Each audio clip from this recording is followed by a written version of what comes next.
الحمد لله نحمده ونستعينه ونستغفره ونعوذ بالله من شرور أنفسنا ومن سيئات أعمالنا من يهده الله فلا مضل له ومن يضلله فلا هادي له وأشهد أن لا إله إلا الله وحده لا شريك له وأشهد أن محمدًا عبده ورسوله أرسله بالحق بشيرا ونذيرا وداعيا إلى الله بإذنه وسراجا منيرا أما بعد فإن خير الحديث كتاب الله وخير الهدي هدي محمد صلى الله عليه وسلم وشر الأمور محدثاتها وكل محدثة بدعة وكل بدعة ضلالة وكل ضلالة في النار فأعوذ بالله من الشيطان الرجيم بسم الله الرحمن الرحيم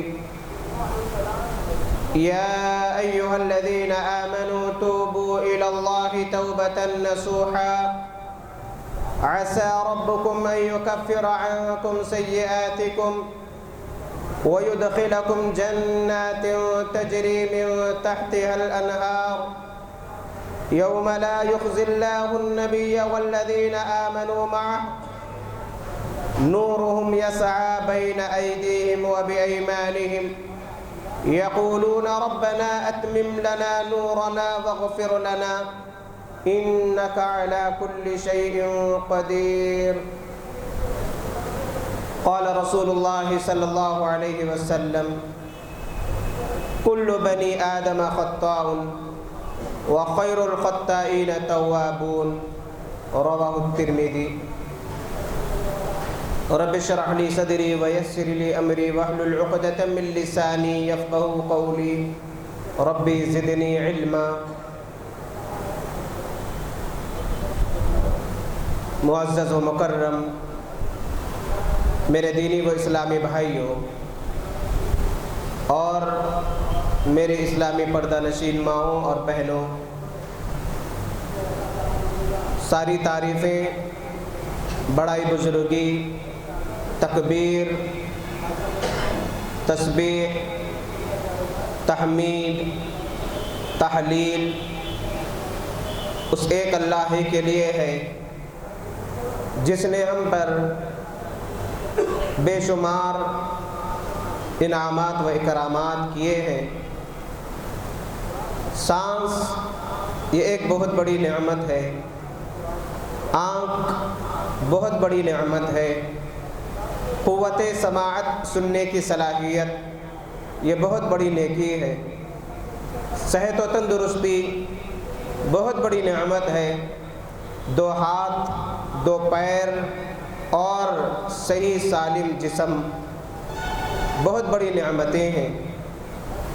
ان نعمتوں کا حق بندہ اگر چاہے تو بھی ادا نہیں کر سکتا۔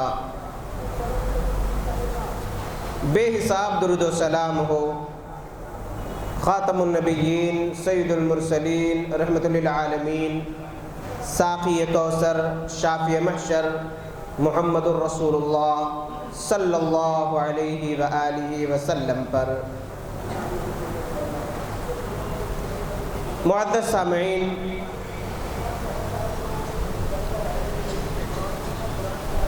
آج کے اس خطبہ جمعہ میں جس عنوان پر میں خطاب کرنے جا رہا ہوں وہ عنوان ہے انسان جب گناہ کرتا ہے، غلطیاں نافرمانیاں سرزد ہوتی ہے تو کیا کرنا چاہیے؟ اس کا ایک ہی سیدھا جواب ہے کہ کثرت سے توبہ و استغفار کرنا چاہیے۔ اسی عنوان پر میں آج اللہ رب العالمین کی توفیق سے کچھ باتیں کتاب و سنت کی روشنی میں رکھنے کی کوشش کروں گا۔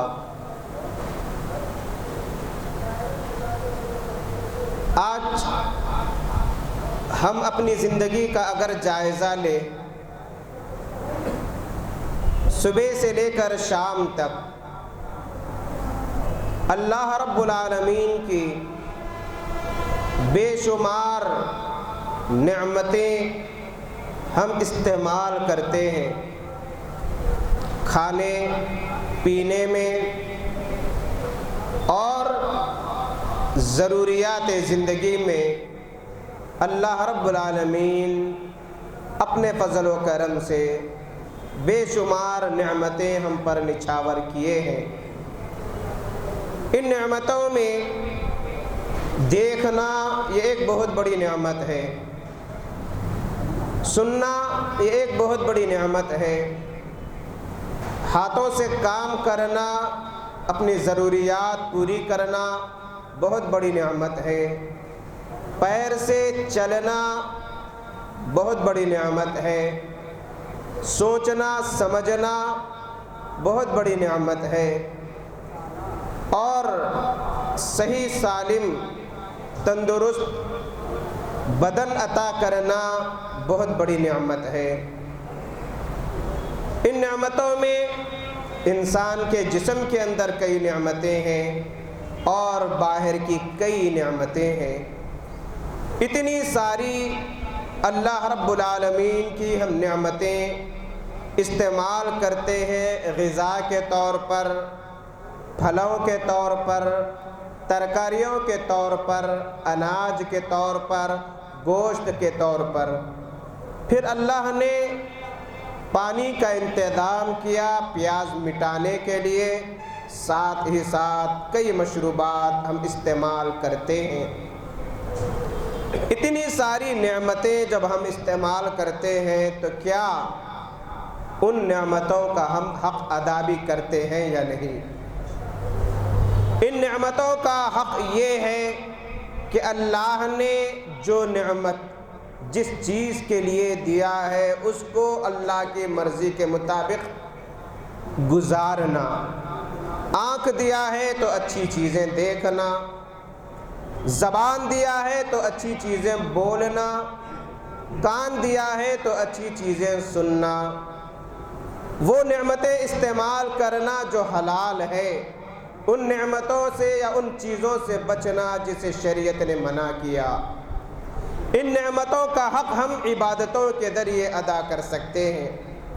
ان نعمتوں کا حق ہم اللہ کی تعریف، اللہ کی بڑائی بزرگی، اللہ کی حمد و ثنا، چاہے وہ الحمدللہ کی شکل میں ہو، چاہے سبحان اللہ کی شکل میں ہو، چاہے اللہ اکبر کی شکل میں ہو، چاہے لا الہ الا اللہ کی شکل میں ہو، چاہے 5 وقت نماز ادا کرنے کی شکل میں ہو، چاہے اللہ کے لیے بھوکے پیاسے رہ کر روزہ رکھنے کی شکل میں ہو، چاہے قیام اللیل میں جب ساری مخلوق سو جاتی ہے اس تنہائی میں اپنے رب کے سامنے عاجزی انکساری کے ساتھ اسے یاد کرنا، قیام اللیل ادا کرنا، یہ ساری کی ساری نعمتوں کے شکرانے کے طور پر پوری کی جا سکتی ہے۔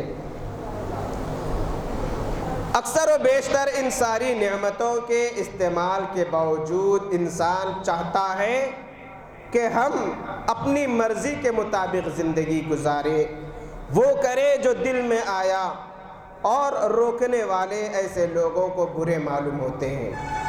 کبھی انسان گناہوں میں اتنا گرتا چلا جاتا، اتنا پھنستا چلا جاتا کہ گناہوں سے نکلنا بہت مشکل ہو جاتا، اور انسان جب گناہ کرتا ہے تو بے چین بے قرار ہو جاتا ہے کہ اب کیا کرے۔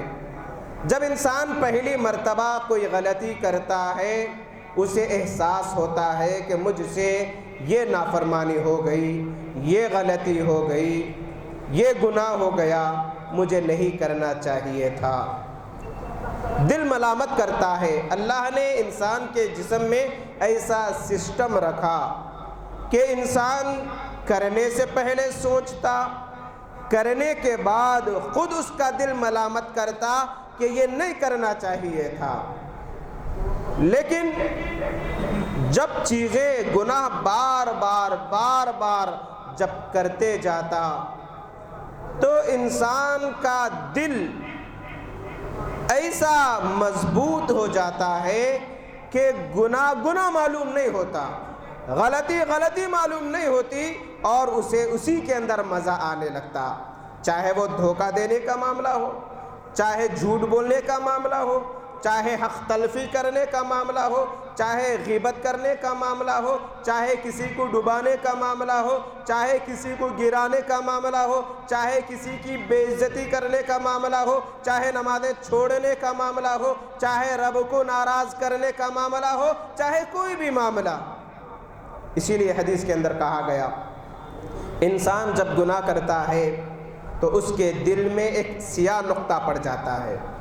جب احساس ہوتا اپنے رب کے سامنے توبہ کرتا ہے، سوچتا ہے کہ اللہ اس کے بارے میں پوچھے تو میں کیا جواب دوں، توبہ کرتا ہے، رب کے سامنے گڑ گڑاتا ہے، رب سے معافی مانگتا ہے، تو رب العالمین اس گناہ کو صاف کر دیتے ہیں۔ پھر جب دوبارہ گناہ کرتا ہے تو پھر دل پر ایک سیاہ نقطہ پڑ جاتا ہے، کالا نقطہ۔ جب گناہوں پر گناہ کرتا جاتا ہے تو دل بالکل سیاہ کالا ہو جاتا ہے، اور اسی لیے رب العالمین نے قرآن میں فرمایا کَلَّا بَلْ رَانَ عَلَىٰ قُلُوبِهِمْ مَا كَانُوا يَكْسِبُونَ کہ تمہارے گناہوں غلطیوں کی وجہ سے تمہارے دل زنگ آلود ہو گئے۔ اسی لیے جب گناہ سرزد ہو جائے فوراً یہ تعلیم دی گئی کہ رب کے سامنے اس گناہ کی معافی مانگے، جسے ہم توبہ کہتے ہیں، جسے ہم استغفار کہتے ہیں۔ توبہ کا مطلب یہ نہیں کہ جیسے چھوٹے بچے کچھ غلطی کرتے ہیں تو بڑے کہتے ہیں کہ بیٹا توبہ کر لو، بچہ اپنے ہاتھوں سے ہتھیلیوں سے اپنے کلوں پر مار لیتا اور سمجھتے ہیں کہ یہ توبہ ہے۔ توبہ یہ نہیں، توبہ کا معنی ہے گناہ ہونے کے بعد اس گناہ کو چھوڑ دینا، شرمندہ ہونا اس گناہ پر، گناہ کو چھوڑ دینا، دوبارہ وہ گناہ نہیں کرنے کا عزم کرنا، اپنے رب سے اس گناہ کی معافی مانگنا۔ اگر وہ گناہ بندوں کے حقوق کے سلسلے میں ہے تو جا کے اس بندے سے معافی مانگنا۔ یہ اصول بتلائے گئے۔ کوئی اگر گناہوں پر گناہیں کرتے جا رہا پھر یہ سوچ رہا کہ رب تو معاف کرنے والا ہے، تو پھر ایسی توبہ کا فائدہ کیا ہے؟ لیکن رب العالمین اتنے مہربان ہے، یہ اعلان کر دیے ان الحسنات یذہبن السیئات۔ جب بندہ گناہ کرتا ہے نیکیاں گناہوں کو مٹا دیتی ہے، جب گناہ ہو جائے فوراً استغفار کر لینا چاہیے۔ استغفر اللہ یعنی اے اللہ میں تجھ سے اس گناہ کی بخشش چاہتا ہوں۔ اس کے لیے محنت کی ضرورت نہیں، اپنی زبان کو حرکت دینا ہے سچے دل کے ساتھ، پھر شرمندہ ہونا اس گناہ پر، وہ گناہ نہیں کرنے کا عزم کرنا، یہ ہے توبہ و استغفار۔ رب العالمین نے فرمایا قُلْ يَا عِبَادِيَ الَّذِينَ صَرَفُوا عَلَىٰ أَنفُسِهِمْ لَا تَقْنَطُوا مِن رَحْمَةِ اللَّهِ۔ اے نبی صلی اللہ علیہ وسلم آپ کہہ دیجئے اے میرے بندو، جو اپنے نفسوں پر ظلم کیے، جو گناہ کیے، لا تقنطوا من رحمت اللہ، اللہ کی رحمت سے مایوس نہ ہو۔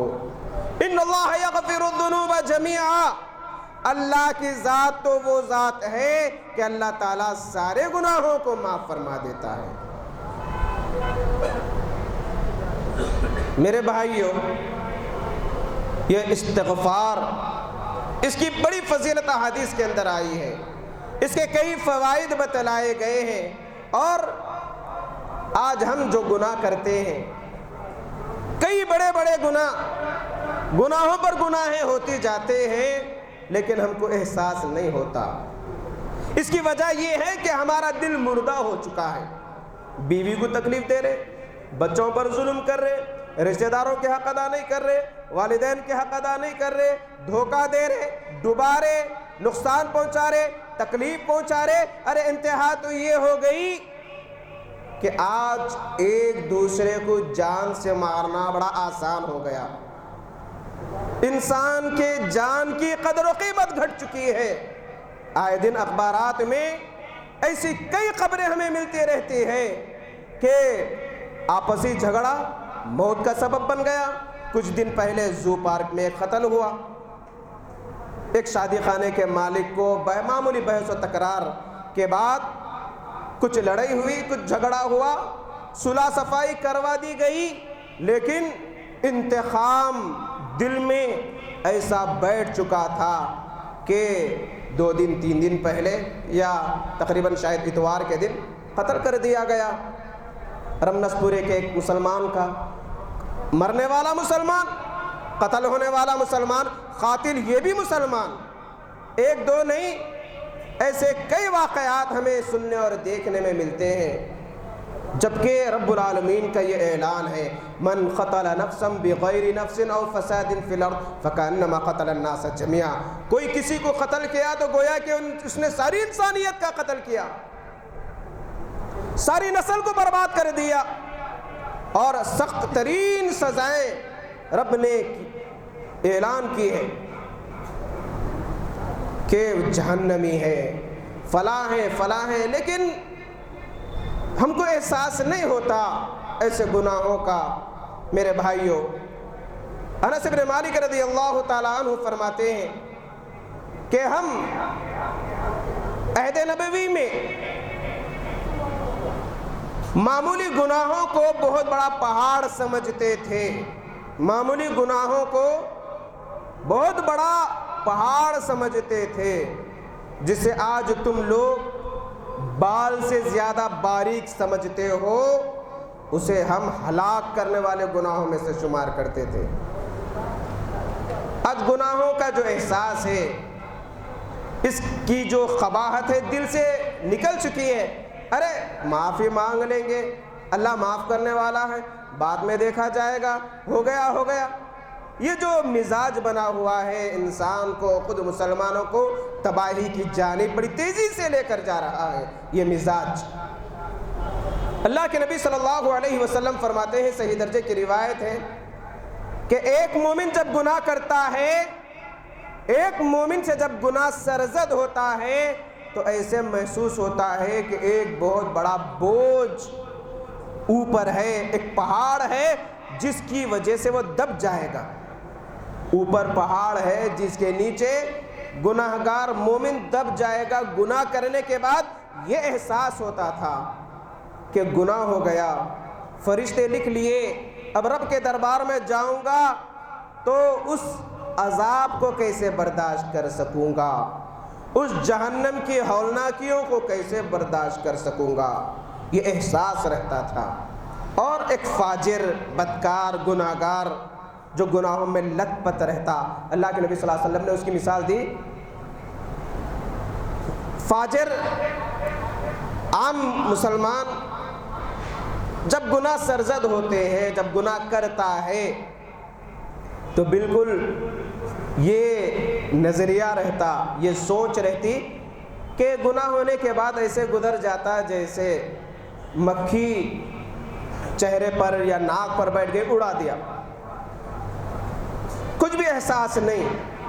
تو یہ مومن اور فاجر کی مثال دی گئی کہ مومن گناہ کرنے کے بعد اسے بڑا بوجھ تصور کرتا، چاہتا ہے کہ کس طریقے سے میری معافی ہو جائے، لیکن ایک فاجر گناہگار اسی میں زندگی گزارتا ہے۔ گناہ کرنے کے بعد بھی احساس اتنا مردہ ہو چکا ہوتا کہ گناہ کرنے کے بعد ایسے محسوس ہوتا ہے کہ مکھی بیٹھی تھی اڑ گئی۔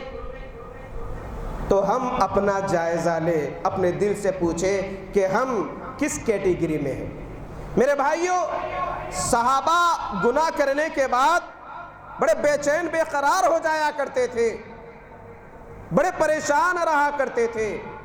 صحیح مسلم اٹھائیے، کتاب التوبہ میں 10 احادیث امام مسلم رحمۃ اللہ علیہ نے نقل فرمایا۔ ایک خاتون، بڑی مشہور روایت ہے یہ، ایمان کی تازگی کے لیے سن لیجئے کہ دیکھیے کیفیت کیا ہوتی ہے گناہ کرنے کے بعد ایک مومن کی، اور ہماری کیفیت کیا ہے۔ قبیلہ جوہینہ کی ایک عورت غامدیہ، گناہ سرزد ہوتا ہے، زنا سرزد ہوتا ہے، اور اس کا دل اسے جھنجھوڑتا ہے، اللہ کے نبی صلی اللہ علیہ وسلم کی خدمت میں حاضر ہوتی ہے، عرض کرتی ہے، امام مسلم رحمۃ اللہ علیہ نے اس روایت کو نقل فرمایا، عرض کرتی ہے، اے اللہ کے نبی صلی اللہ علیہ وسلم طہرنی یا رسول اللہ، اے اللہ کے نبی صلی اللہ علیہ وسلم مجھے پاک کر دیجئے گناہ سے۔ اللہ کے نبی صلی اللہ علیہ وسلم فرماتے ہیں کہ کیا بات ہے؟ کہتی ہے، اے اللہ کے نبی صلی اللہ علیہ وسلم مجھے پاک کیجئے، مجھ سے گناہ سرزد ہوا، میں نے رب کی نافرمانی کی، میں نے رب کے حد کو تجاوز کیا۔ اللہ کے نبی صلی اللہ علیہ وسلم فرماتے ہیں کہ کس چیز سے پاک کروں؟ کہتی ہے کہ میں نے زنا جیسا بدترین گناہ کیا، میں چاہتی ہوں کہ یہ گناہ مجھ سے ہٹ جائے، شرمندہ ہوں، میں بخشش طلب کرنا چاہتی ہوں، میں چاہتی ہوں کہ رب کے دربار میں جاؤں تو میں پاک و صاف ہو جاؤں، مجھے دنیا میں اس کی سزا دے دیجئے۔ اللہ کے نبی صلی اللہ علیہ وسلم دیکھتے ہیں کہ خاتون ہے، گناہ کا اقرار کر رہی ہے اور حاملہ ہے، کہتے ہیں کہ جاؤ، جب حمل وضع ہو جائے، بچے کو جب جنم دو تو تب آنا، بھیج دیتے ہیں۔ وہ جاتی ہے، ایک عرصہ گزار دیتی ہے، لیکن یہ احساس رب کے دربار میں حاضر ہونے، رب کے سوالات، رب کے عذابات کی فکر بے چین بے قرار کر دیتی۔ پھر ایک وقت گزر گیا، بچے کو ہاتھ میں لے کر کپڑے میں لپیٹی ہوئی آئی اور کہنے لگی، اے اللہ کے نبی صلی اللہ علیہ وسلم اپنے وعدے کے مطابق مجھے پاک کر دیجئے۔ اللہ کے نبی صلی اللہ علیہ وسلم دیکھتے ہیں کہ چھوٹا بچہ ہے، اب دودھ پلانے کا معاملہ ہے، کہتے ہیں کہ جاؤ، دودھ پلانے کی جب مدت پوری ہو جائے تب آنا۔ وہ خاتون اسی گناہ کے بوجھ کے ساتھ، ایک گناہ سرزد ہو گیا، ایک گناہ ہو گیا، لیکن جو تڑپ، جو بے چینی، جو کیفیت تھی، قربان جائیے کیسا ایمان تھا، کیسے آخرت کی فکر تھی، کیسے گناہوں کو بوجھ محسوس کیا کرتے تھے صحابہ صحابیات۔ پھر اسی بے چینی میں وہ ایک عرصہ گزار دیتی ہے، ہاتھ میں روٹی کا ٹکڑا ہوتا ہے، پھر آتی ہے اللہ کے نبی صلی اللہ علیہ وسلم کے پاس، کہتی ہے کہ مجھے پاک کیجئے۔ اللہ کے نبی صلی اللہ علیہ وسلم اسلامی شریعت کے مطابق اسے رجم کرنے کی سزا دیتے ہیں۔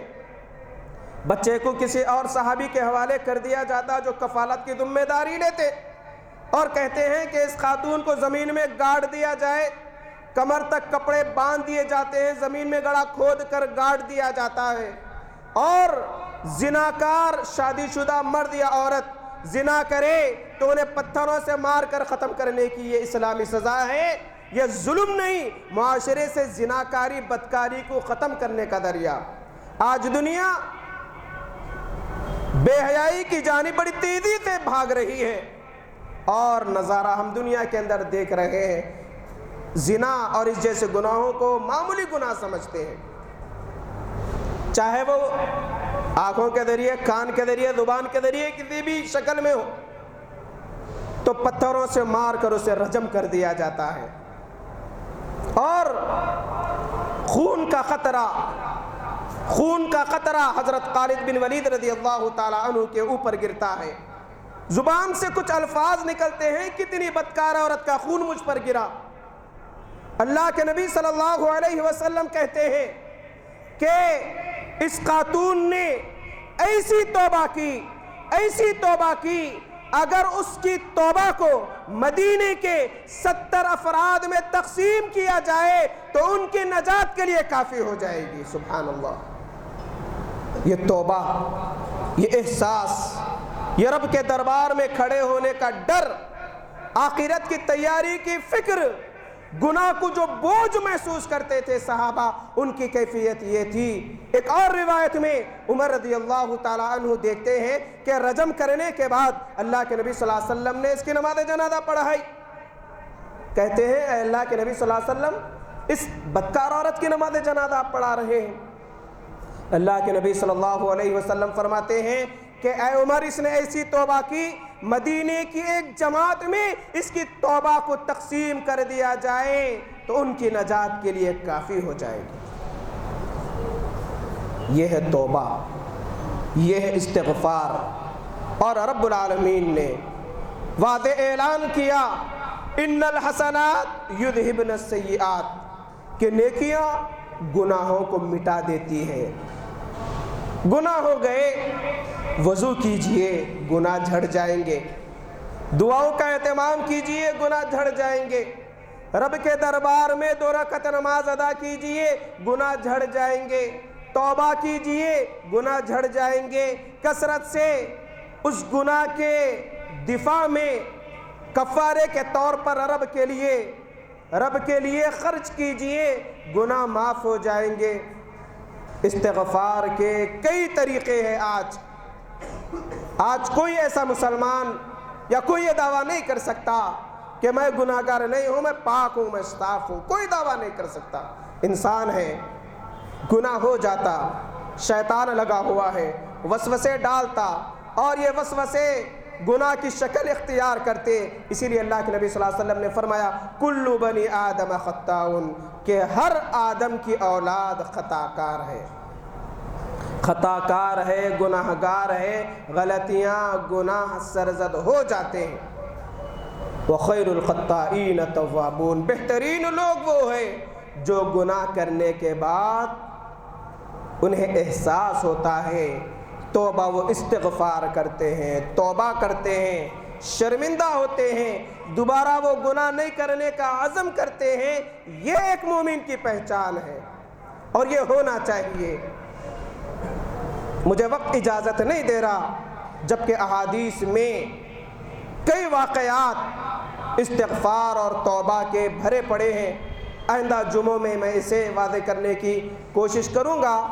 پوری باتوں کا خلاصہ یہ ہے کہ ہم کو گناہوں سے بچنا چاہیے، پھر بھی گناہ ہو جائے تو توبہ و استغفار کرنا چاہیے، اور توبہ کے جو شرائط بتلائے گئے ان شرائط کا پاس و لحاظ رکھنا چاہیے۔ ایسا نہیں کہ گناہ کر لیے اور گناہ جب کر رہے ہیں دل میں یہ ہے کہ اللہ معاف کرنے والا ہے، پھر گناہ کرے، پھر دل میں یہ ہے کہ اللہ سے معافی مانگ لیں گے، پھر گناہ کر رہے، پھر یہ احساس ہے، تو پھر ایسے توبہ کا فائدہ کیا؟ توبہ استغفار کے دامن کو ہمیشہ تھامے رکھنا چاہیے، کتنے بھی گناہ کیوں نہ ہو جائے، اس کے بدلے میں نیکیاں کر لینا چاہیے۔